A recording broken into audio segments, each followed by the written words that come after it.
Hi, it's Lucy, and today I'm here to do my December TBR, and by default my end of year TBR. I never got a chance to do the end of the year book tag, so I'm not doing it, but this counts as my end of the year TBR because it's December, it's the last month of the year, and therefore the end of the year. The month of December is going to be a little different than a lot of us expected, have experienced, so I don't know what to say to that. I'm just pointing it out. I'm also going to do that annoying thing where I ask you to subscribe at the beginning of the video. You know, as a little reminder in case you haven't subscribed yet, the red button is down there. And chances are if you're watching this video, you've probably seen at least one of my other videos and know if you like me or not. So yeah, subscribe if you like me. And if you don't, also subscribe if you keep watching my videos, that's fine too. So before we get into the books that I'm going to be reading in December, because actually this month I have a lot of books to talk about, more than usual. I usually don't cram my TBRs because I know what I can realistically get to, but we're just pretending the sky's the limit. But before we do that, I have some housekeeping things. The first thing is that December means the holidays. And for me, the holiday I celebrate is Christmas. A lot of people who celebrate Christmas send out Christmas cards. And this year, I'm going to be one of them. If you don't know, earlier in the year, I decided my quarantine hobby is going to be card making / decorating cards. So that's what I've been doing. I kind of stopped over the summer because, you know, things happen, but I do kind of want to get back into it and I want to make Christmas cards. So this year I'm going to be trying to send out Christmas cards to my subscribers, my viewers. There is a link down below where you can give me your address so I can send you a Christmas card. I have no plans to use the address you give me for anything other than sending a Christmas card. I will not be giving out your address to anyone. I promise I will not be showing up at your house. It's purely for Christmas cards in case you're worried about giving me your address. Depending on how many people request, I can't guarantee that I will send you one because if like 50 people ask for them, I'm hand making them and I can't really do that, and also I have to mail them all. Also, this is open internationally, but similarly, it depends on how many people send me their address. If I do get too many people, I'll probably just use a random number generator to pay out the people who get cards. Just use the form in the description box and you might get a Christmas card from me. Yeah. Back to like straightforward booktube things. This year, I don't really think anyone was super looking forward to it, but in case anyone was, I will not be doing the 12 days of Lucy Reads. For the past few years, maybe since I've been on booktube, I'm not sure, I've done this thing where for the last 12 days of December or like the 12 days around Christmas, I keep moving it around, but for 12 days in December, I tried to upload a video every day to like get all of those end of the year videos out of the way. And I don't think I have succeeded since the first time I did it. And every year I feel like I cause myself immense stress to try and upload daily for almost 2 weeks for no reason. Nobody's holding me to it. I don't make any money from my channel anyway. My videos usually don't do as well in December anyway, so I really was doing it for no reason, just for the challenge, but the challenge was causing me stress, so this year I'm not going to do it. Maybe I'll do it next year, but I know I can't handle the stress this year. The end of the year videos will still be coming out, and I probably will be uploading more in December just to get them all out, but it just won't be daily at any point. And they'll probably go into January like they did last year because, like I said, I haven't been successful at the 12 days of Lucy Reads for quite some time. So those are my housekeeping things. Fill out the form in the description box if you want a Christmas card. And now let's talk about the books. First, we'll talk about the books that I'm currently reading. I'm currently reading 3 books. The first book that I'm reading is The Way Back by Gabriel Savit. I mentioned this in my November TBR, so I won't go into too much detail. I'm currently 35% through it. This is a story inspired by Jewish folk tradition that follows 2 kids who end up having to go on an adventure to this land of demons when the angel of death visits their town. Like I mentioned, I'm like 35% through the book. There's no real reason. I just kind of stopped reading ebooks, and I kind of stopped reading. I really did not read that much in November. Black Sun by Rebecca Rowanhorse.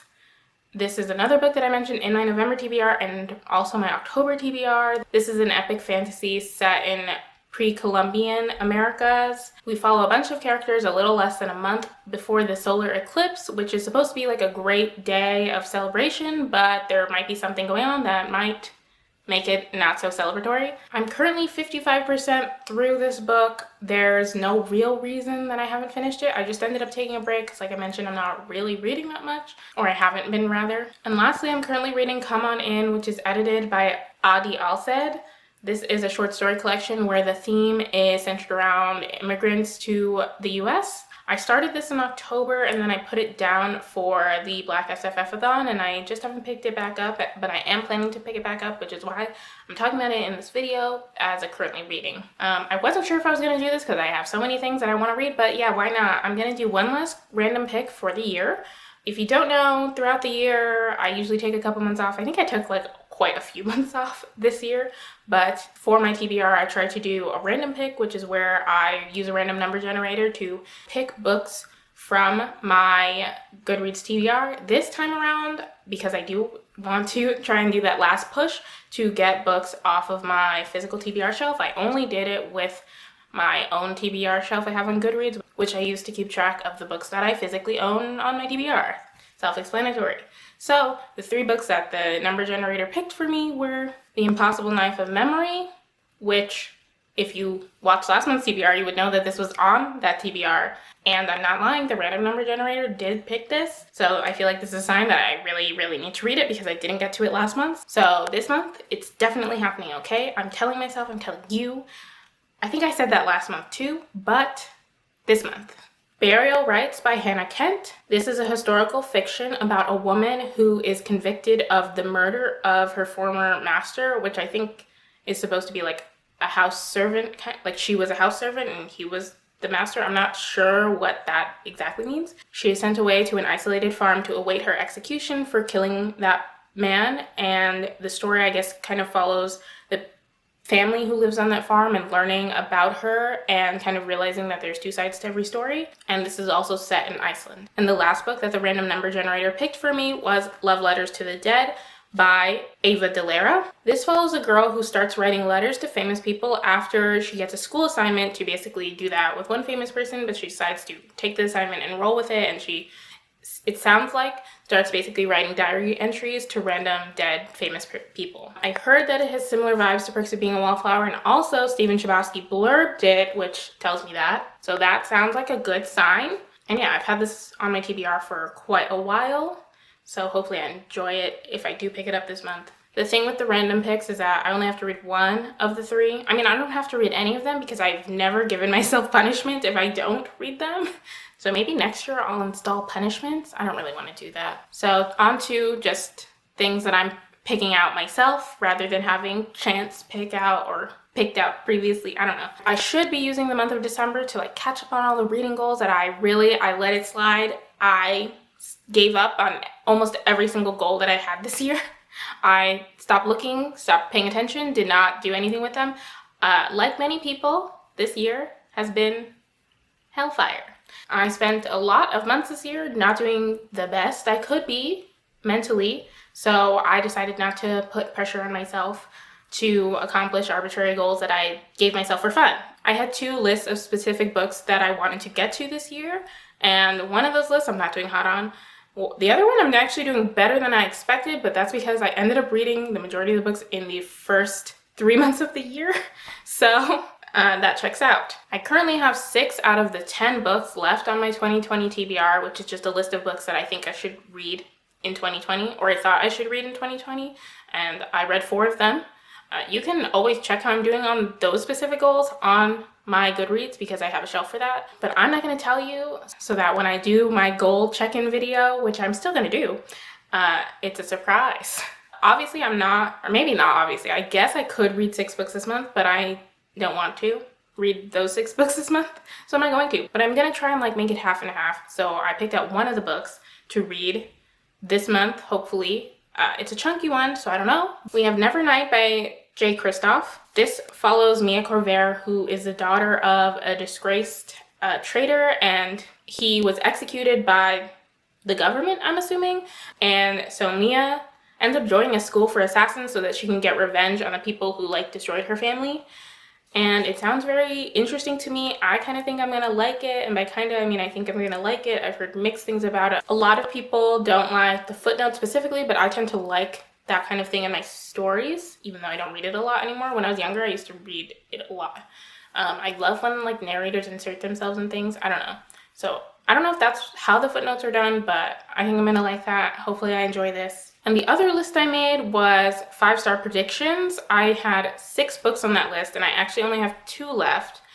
Like I said, I read 4 of them, I think, in the first 3 months of the year. The 2 that I have left are Becoming by Michelle Obama. I don't really feel like I have to give you a synopsis for this because everybody has heard of it. Everybody except me has read it. But it's Michelle Obama's memoir, and then I can read this, and then I can read Barack's memoir, and then I'll be one with the Obama family. That's how it works, right? And the other book that I have left to read is Between the Devil and the Deep Blue Sea by April Genevieve Tucholke. This is supposed to be like a gothic horror contemporary romance. We follow a girl who becomes enamored with the new guy in town who ends up moving into her guest house on her estate, which she has an estate. And some creepy, eerie things start happening after he moves in, and she starts to think that he might have something to do with it, but she's also like in love with him, so it's a whole thing.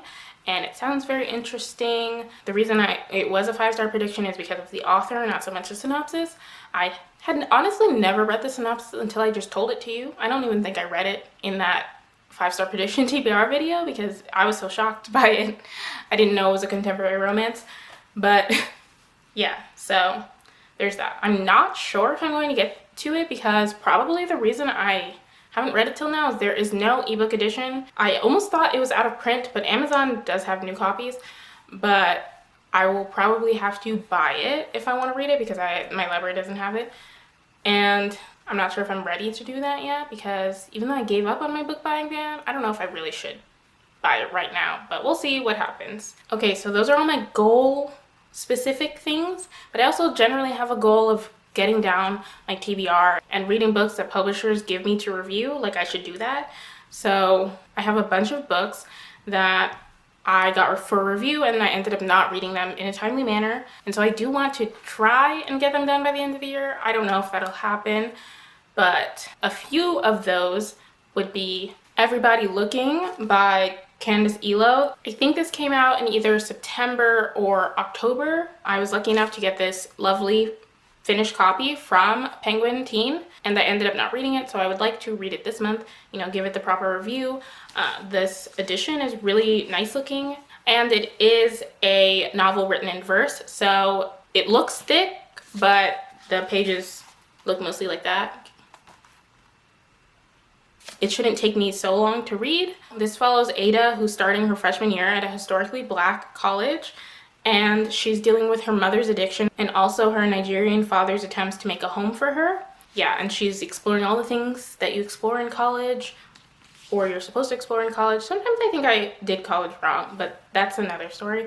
Another arc that I have that I ended up not reading in time, Now That I Found You by Christina Forrest. This came out in August, I think. I really enjoyed Christina Forrest's debut, and so I do want to read her second book, once again, give it the proper review it deserves. This follows Evie, who wants to become Hollywood's next big star, but then her best friend betrays her, and she is kind of on the outs of, I guess, casting directors and things like that. So Evie comes up with a plan to make a public appearance with her grandmother, who is America's most beloved actress. But then her plan goes awry when it comes time for this appearance, and she can't find her grandmother, so she ends up going on a trip with this guy around the city. I'm pretty sure it's set in New York, to try and find her grandma. And romance and stuff ensues. It sounds a little wild. Yeah, I don't know. I feel like this video is getting a little long, so I do have more books that I want to read, but I'm just gonna end it there. That's my December TBR. Thank you so much for watching. If you like this video, please be sure to give it a thumbs up. Don't forget about the greeting cards and the form in the description box. Subscribe to my channel if you haven't already. Hit the notification bell so you can be notified whenever I post a video. Allegedly, YouTube is doing things with the subscription box. I'm not sure if that's happening because I can't find any evidence of that, but it doesn't hurt if you allow notifications on your phone. If you want to choose to be notified about my videos, that would be really great and helpful to me. So yeah, but also I understand if you don't want notifications, it's fine. Comment down below what you're planning to read in December, how you're doing or you did on your reading goals. I don't know. Should I just give up now? Should I not even try? Who knows? But yeah, let me know. Anything you want to let me know in the comments. Again, thank you so much for watching. I'll see you in my next video. Bye!